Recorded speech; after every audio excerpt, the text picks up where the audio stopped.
why we're still in the pandemic mode. And I talked a little bit about like how people don't want to go back to normal, that maybe they fear going back to normal more than they fear the pandemic. So like that motivates us to sort of group unstated but like real kind of conspiracy to keep this thing going longer than necessary.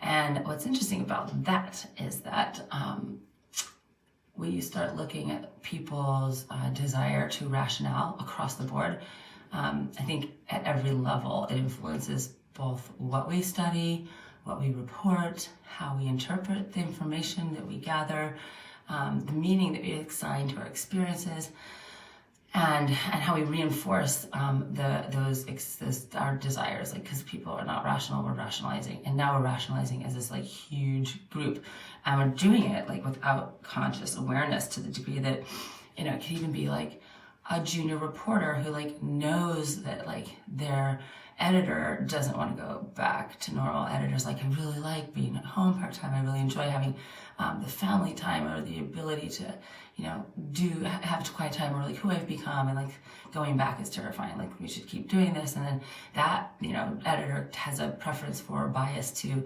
information that supports continuing that lifestyle. And then the junior reporter knows this and then tends to like seek out stories that supports it, and then like interpret the experiences that they report on in a way that is also contributes to the rationale, and not, that they prefer, right?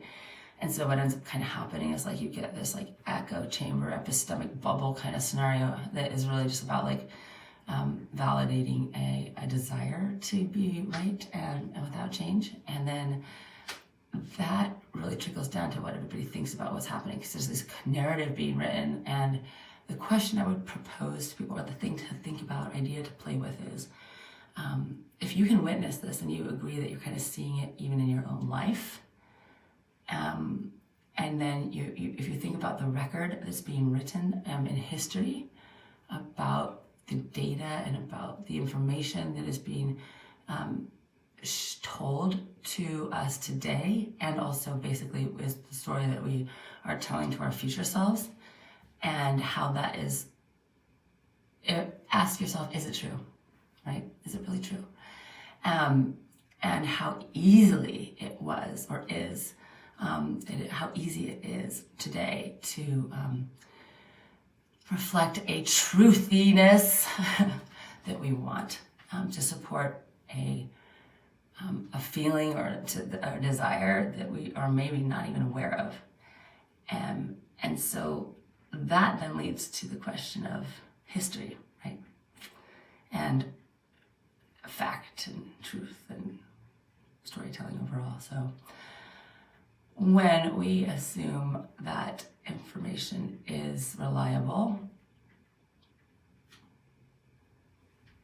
it definitely tells us something about what people want to be true. So the next question would be like, why do they want that to be true? And maybe that tells us a bit more about what is true. Food for thought.